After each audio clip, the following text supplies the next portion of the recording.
Tengan todos muy buenas noches. Vamos a iniciar nuestra lección virtual del día de hoy.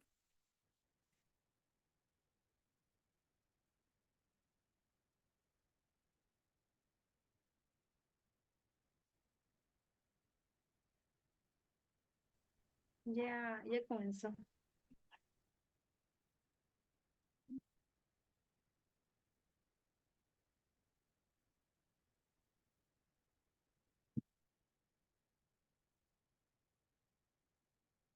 Para comenzar, les voy a compartir mi pantalla para que puedan ver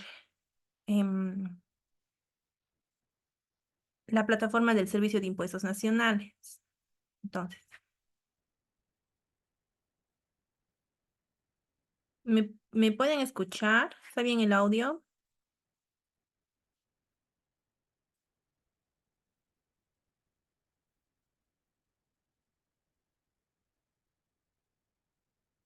Si tienen alguna duda, chicos, me van a escribir por el chat. Entonces, para iniciar, vamos a entrar al Servicio de Impuestos Nacionales. En el Servicio de Impuestos Nacionales, al inicio nos aparece este comunicado, el cual lo vamos a cerrar para dirigirnos a la parte primero, acá su oficina virtual, CIAT en línea, normativa tributaria. Entonces, si ustedes desean descargar normativa tributaria, pueden ingresar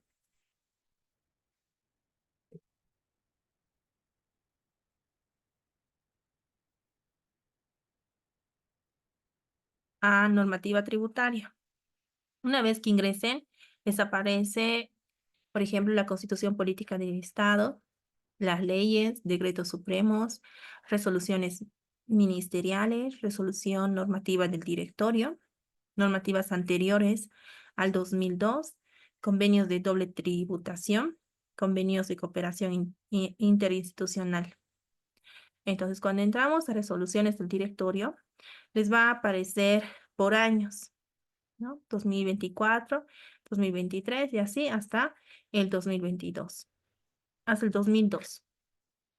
Si nosotros queremos ver normativa anterior al 2002, entonces ingresamos a normativa anterior, ¿no? Y vamos a encontrar todas las resoluciones administrativas. En las leyes también.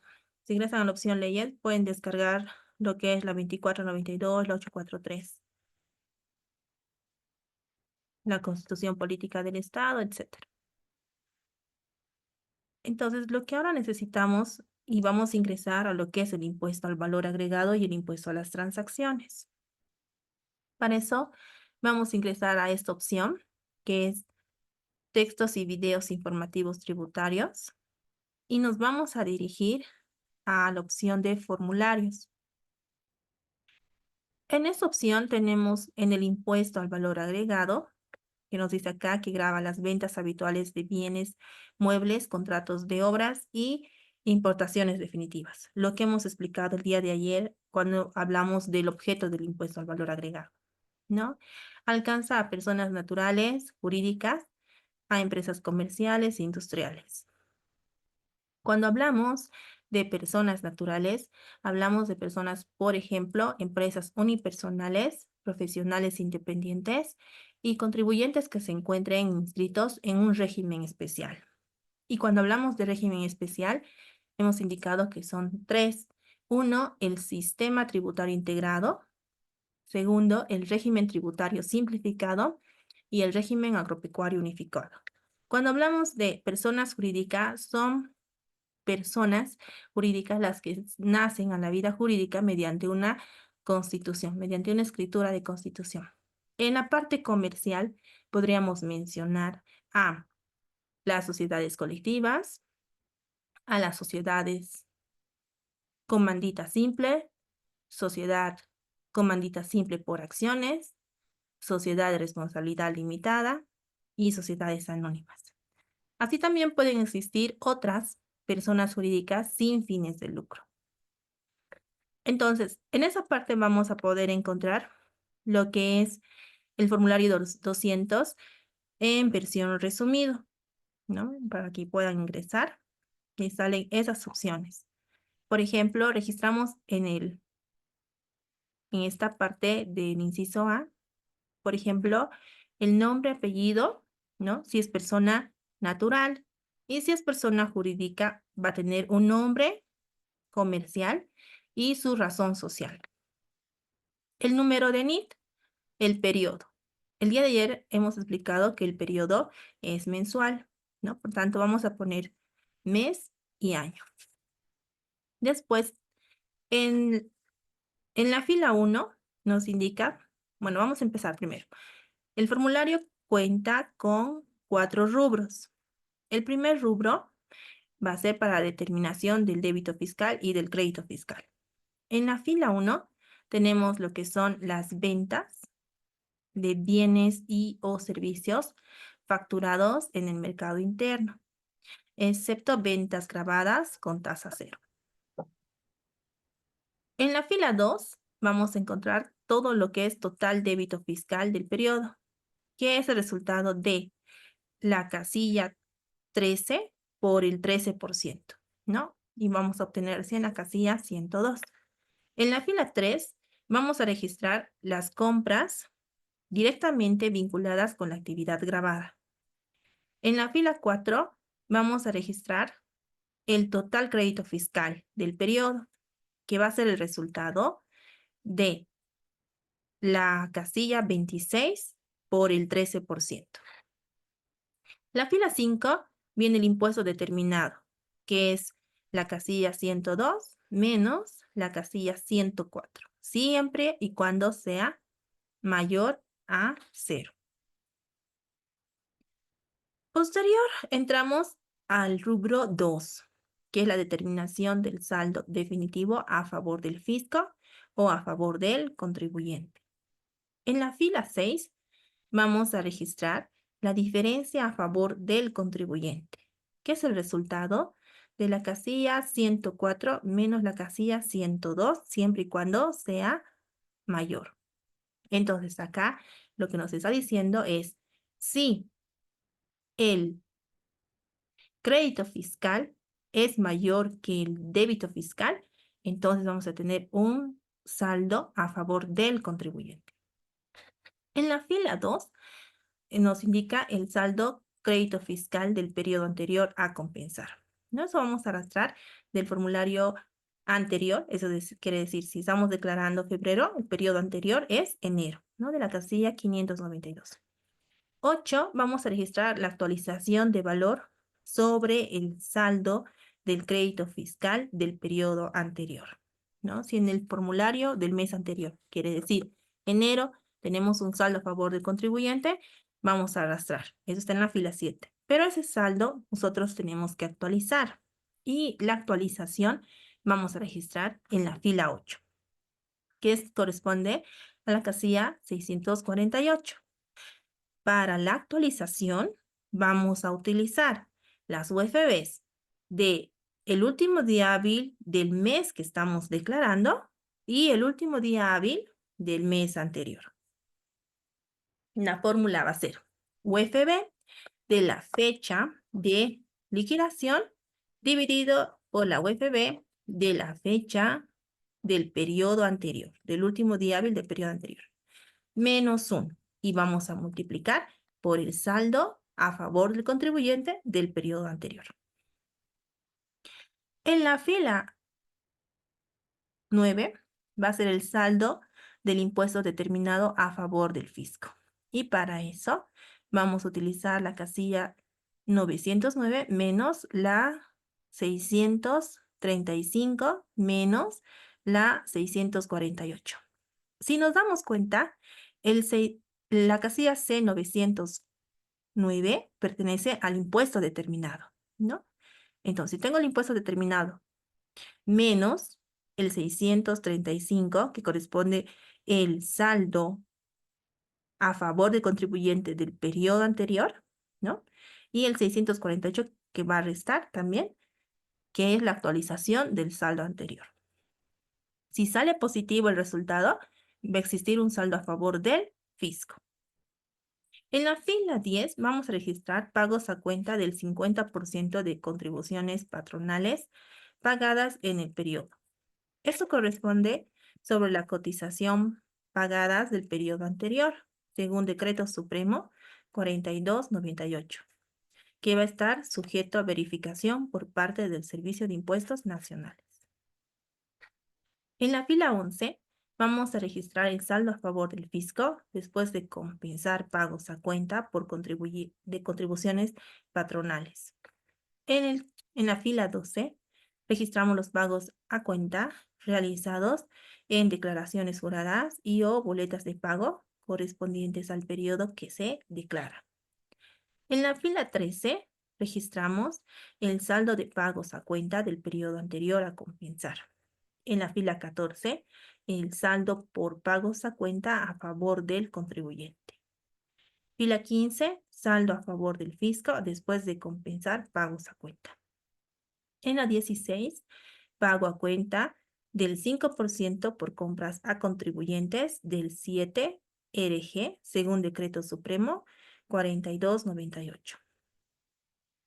En la fila 17, vamos a registrar el saldo de pagos a cuenta del 5% por compras a contribuyentes del 7 RG, que corresponde a la casilla 469 del periodo anterior. Fila 8, saldo a favor después de compensar pagos a cuenta del 5% por compras a contribuyentes 7 RG. Y por último, para terminar el rubro 2, la fila 19, saldo a favor del fisco. Para ingresar al rubro 3, que corresponde a determinación de la deuda tributaria. Siempre va a aparecer esta parte cuando nosotros vamos a hacer una declaración. Después del vencimiento se va a generar un mantenimiento de valor, un interés, y dependiendo va a existir multas por incumplimientos a deberes formales. Entonces, en la fila 20 vamos a registrar el tributo emitido, ¿no? Si lo vamos a declarar en vencimiento, entonces no va a tener actualización, interés ni multa. Pero si lo vamos a actualizar, lo vamos a declarar y pagar después del vencimiento, vamos a aplicar la fila 21, la actualización de valor sobre el tributo emitido. Luego entramos a la fila 22, sobre intereses sobre tributo emitido actualizado. Fila 23, multas por incumplimiento de deberes formales por presentación fuera de plazo. En la fila 24, que va a sumar el total de deuda tributaria. Ingresando a lo que es el rubro 4, es el saldo definitivo e importe de pago. Para eso vemos la fila 25, que nos indica saldo definitivo de crédito fiscal a favor del contribuyente para el siguiente periodo. Fila 26, saldo definitivo por pagos a cuenta a favor de contribuyentes del 5% por compras a contribuyentes del 7 RG para el siguiente periodo. Ingresamos a la fila 27, que es el saldo definitivo por pagos a cuenta a favor del contribuyente para el siguiente periodo. Fila 28, saldo definitivo a favor del fisco. Fila 29, pago con saldos a favor, FAP, sujetos a verificación y confirmación por el Servicio de Impuestos Nacionales. 30, monto a pagar. Finalmente, vamos a ver los instructivos. ¿Qué nos dicen los instructivos? Nos habla principalmente aspectos generales. Los contribuyentes sujetos al impuesto al valor agregado deberán presentar mensualmente la declaración jurada y pagar el impuesto resultante hasta el vencimiento establecido en normativa vigente. La presentación deberá realizarse a través de la Oficina Virtual del Servicio de Impuestos Nacionales, entidades financieras autorizadas o colecturía según corresponda. La obligación de presentar declaraciones juradas subsiste aun cuando no hubiera tenido movimiento alguno. Para el cálculo de la aplicación de la actualización del valor cálculo de interés y multas, se encuentran disponible la calculadora tributaria en el sitio web. Cuando hablamos de datos de cabecera, tenemos que registrar nombre, apellidos, razón social del contribuyente. Luego estamos registrando el número de NIF, el periodo en meses, en años y colocar original o marcar con una X o con un bien. Y vamos ingresando al punto B, que es la determinación del saldo definitivo a favor del fisco o del contribuyente. Cuando hemos mencionado la fila 1, hemos hablado también del código 13, que indicaba ventas de bienes y o servicios facturados en el mercado interno, excepto ventas grabadas con tasa cero. Consignar el importe total facturado correspondiente a ventas, contratos de obra, prestación de servicio y toda otra prestación, cualquiera sea su naturaleza, que constituye el precio neto de venta, conforme establece el artículo 5 de la Ley 843. No contemplan los ingresos percibidos por actividades grabadas con tasa cero, ¿no? Entonces, vamos a hacer preguntitas y me van a escribir en el chat. A ver, ¿qué conceptos están dentro del objeto del impuesto al valor agregado? ¿Qué conceptos se encuentran dentro del objeto del impuesto al valor agregado?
Ah, chicos, me olvidé de decirles, tienen que poner sus nombres en la sesión para controlar la asistencia.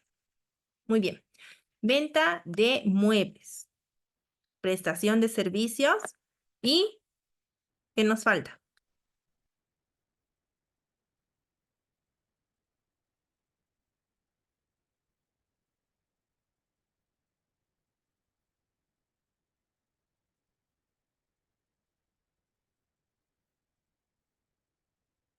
Dentro del impuesto al valor agregado no ingresan los inmuebles, solo venta de muebles. Son tres y solo me han mencionado dos. Me tienen que mencionar completo, los tres.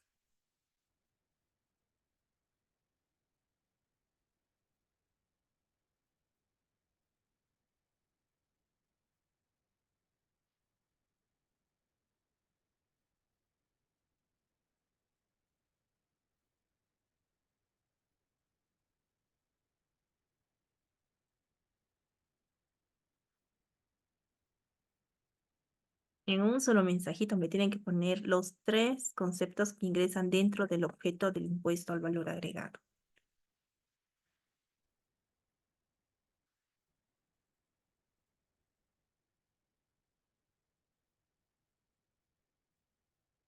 Muy bien, María René, ¿no? Venta de bienes muebles, no es inmuebles. Tienes que borrar esa parte. Los contratos de obras, ok. Importaciones definitivas. Otra vez. Creo que seguimos.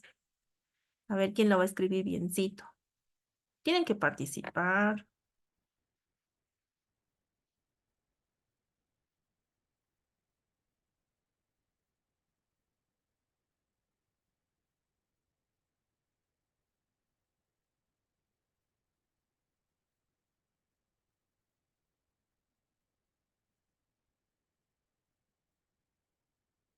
Muy bien, eso sí está en María de los Ángeles.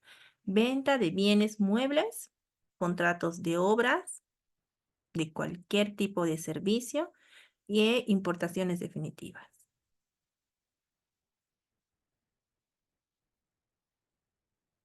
Muy bien, Meneses. Ahora, siguiente preguntita.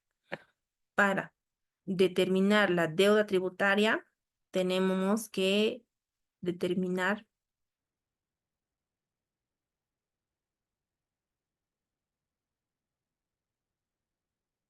a ver, venta de bienes muebles. Está bien. Ya. Segunda preguntita. ¿Cómo está conformado la deuda tributaria?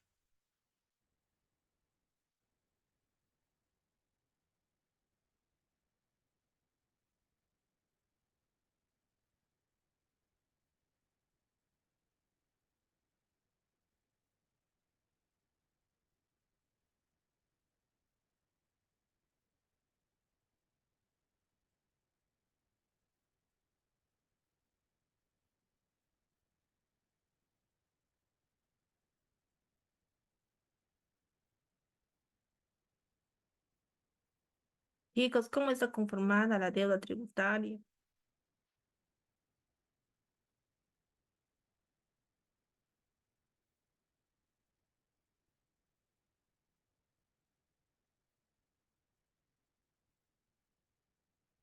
Muy bien. ¿No? Cuando hablamos en UFB, deuda tributaria está conformada por tributo emitido e intereses. Y cuando hablamos en bolivianos, ok, deuda tributaria en bolivianos es tributo emitido más mantenimiento más interés.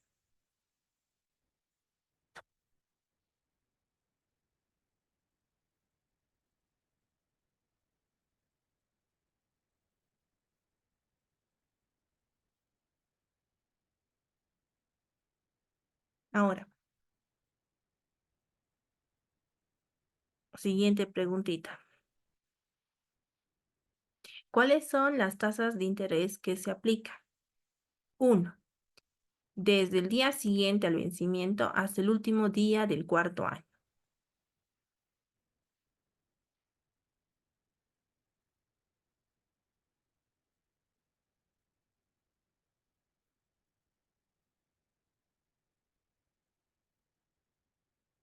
Muy bien, 4%.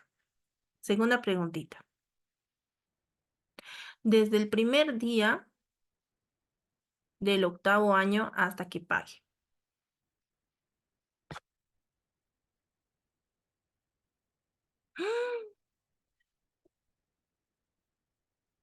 Desde el primer día del octavo año.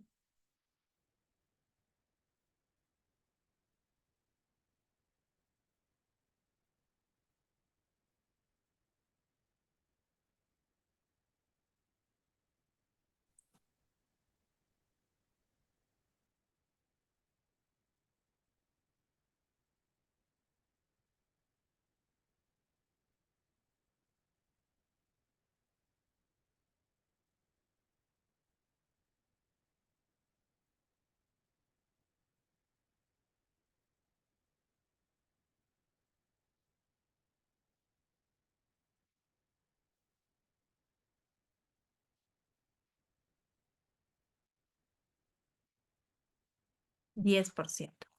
Muy bien, vamos a seguir continuando. Cuando ingresamos al rubro 2, empezamos viendo la parte de la fila 6, código 693, que es la diferencia a favor del contribuyente, que consiste en el resultado de la diferencia, ¿no? De el código 104 menos el código 102. El 104 corresponde a crédito fiscal y el 102 corresponde a débito fiscal.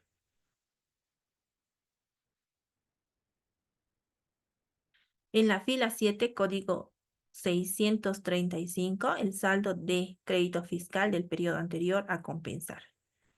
Se traslada el importe de la declaración jurada del periodo fiscal anterior. En la fila 8, código 648, actualización del valor saldo del crédito fiscal del periodo anterior.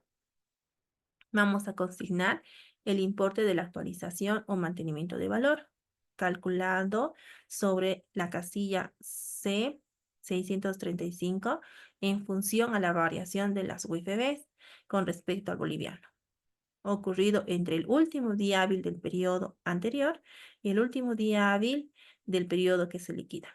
Entonces, cuando realicemos actualización de saldo a favor del contribuyente del periodo anterior, van a ingresar al Banco Central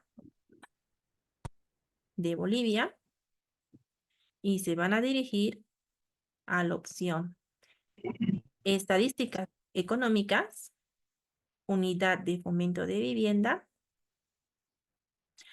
Van a registrar tablas anuales de valores de las UFBs.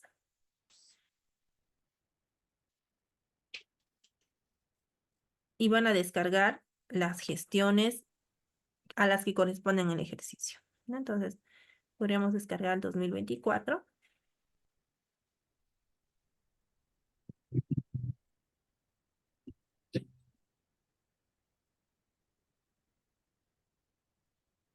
Para hacer los cálculos de mantenimiento de valor, para hacer los cálculos de la actualización de la multa al boliviano, la conversión de UFBs al boliviano. Después nos menciona la parte del saldo del impuesto determinado a favor del fisco, en el que vamos a consignar el resultado de las operaciones del código 909 menos el código 635 menos el código 648 si es mayor a 0. Si es menor, ¿no? Vamos a registrar 0. Si es mayor, registramos el importe. Fila 10, código 621, pago a cuenta del 50% de contribuciones patronales pagadas del periodo. En la fila 11, código 629, vamos a registrar el saldo a favor del fisco después de compensar pagos a cuenta por contribuciones patronales. En la fila 12, código 622, los pagos a cuenta realizados en declaraciones y o boletas de pago correspondiente al periodo que se declara. ¿En qué debemos consignar los pagos a cuenta realizados en declaraciones juradas anteriores y o en boletas de pago? Si los pagos cuenta fueran realizados en forma posterior al vencimiento, deberán ser convertidos a valor presente a fecha de vencimiento, sin considerarse comida para la mesa. intereses ni. Chicos, en caso de que se termine la sesión de Zoom, les voy a enviar otro enlace, por favor.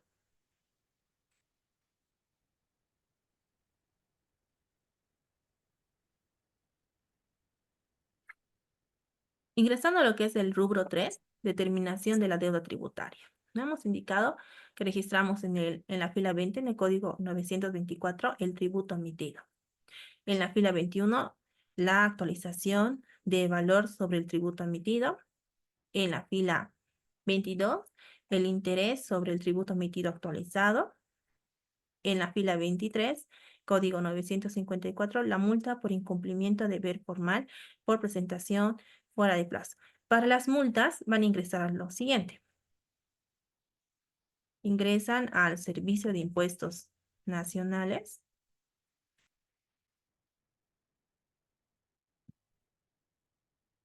Servicio de Impuestos Nacionales y se van a dirigir a la parte normativa.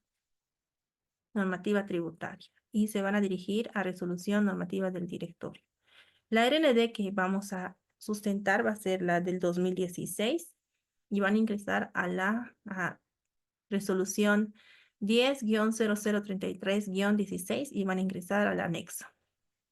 En el anexo tenemos un anexo 1 y un anexo 2. El anexo 1 corresponde al régimen general y el anexo 2 al régimen especial. En este caso, tenemos una declaración jurada, por ejemplo, que hubiera sido presentada fuera de plazo.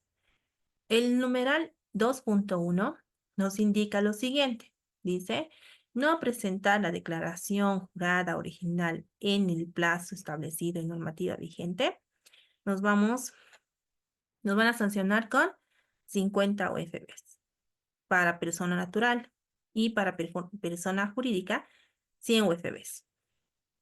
Ahora, para hacer las actualizaciones, vamos a ingresar a la ley 2492. Para eso nos vamos a dirigir a normativa tributaria, ley. Van a ingresar a la ley 843 y lo van a descargar en PDF.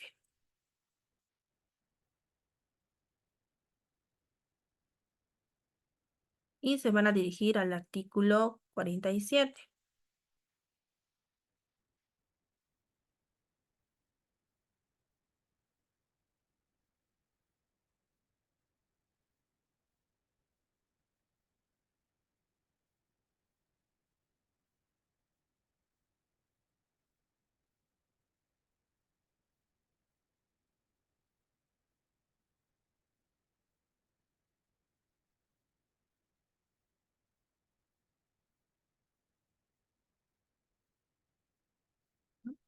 Y el artículo 47 nos menciona los componentes de la deuda tributaria.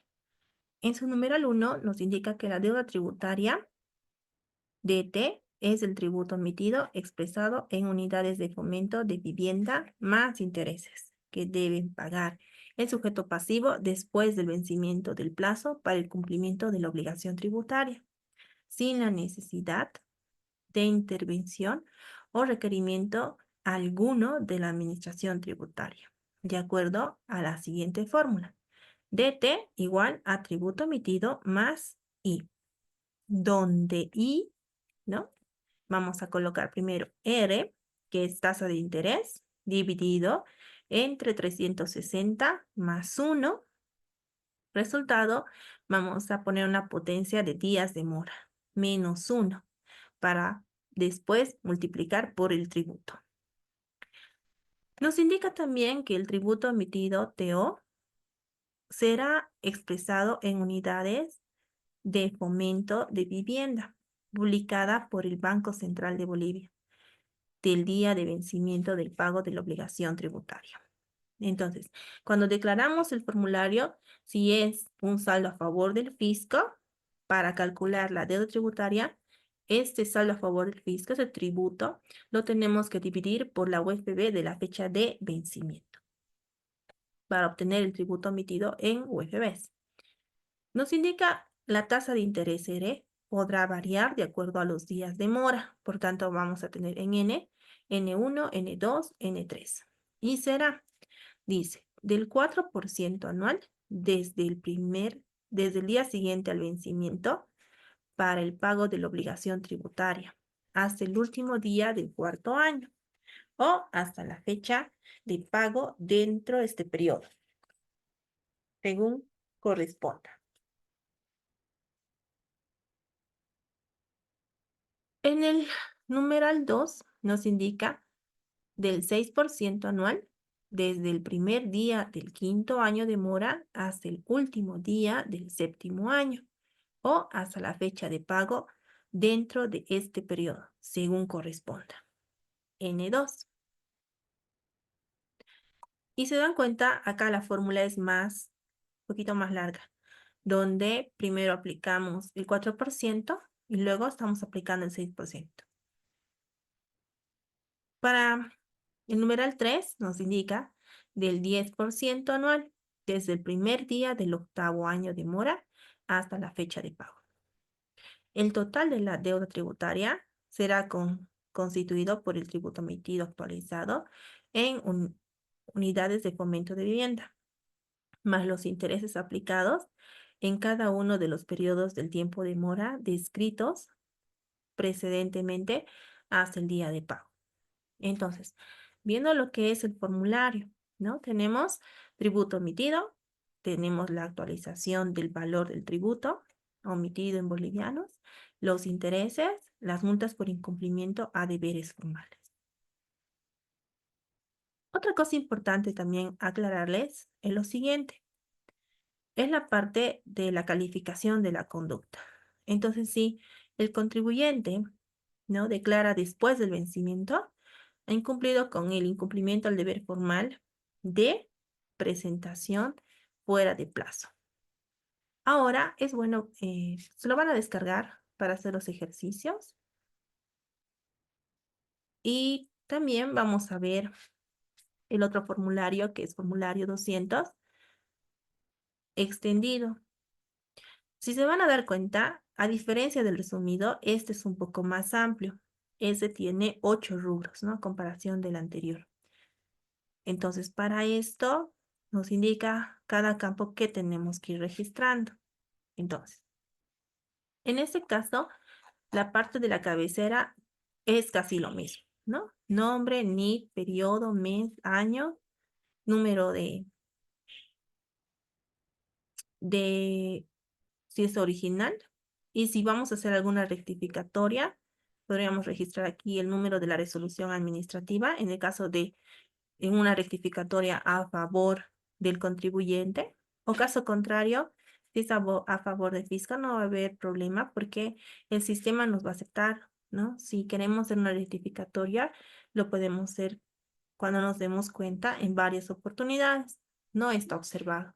Pero cuando es a favor del contribuyente, entonces se solicita la administración tributaria. Y una vez que la administración tributaria revisa la solicitud y te notifica con la resolución administrativa que ha sido aceptado, entonces recién podríamos registrar la rectificatoria.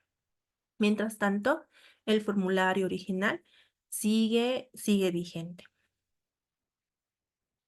En este punto de acá, vamos a ir viendo la parte de la fila 1, ¿no?, que nos habla sobre las ventas de bienes y o servicios grabados en el mercado interno, excepto las ventas grabadas con tasa cero. Entonces, considerar el importe total de la actividad grabada correspondiente a las ventas, contratos de obra, prestación de servicio y toda otra prestación, cualquiera fuese su naturaleza, que constituye el precio de neto de venta, conforme al artículo 5 de la Ley 843. No contemplan los ingresos percibidos por actividades grabadas con tasa cero. Entonces, aquí nos vamos a pensar que vamos a registrar todo lo que se encuentra dentro del objeto del impuesto al valor agregado. Y dentro del objeto hemos mencionado 3 conceptos: venta de bienes muebles, prestación de cualquier servicio y importaciones definitivas, pero solamente importaciones lo vamos a mencionar como compras. ¿Por qué? Porque las exportaciones están liberadas del impuesto al valor agregado. Por tanto,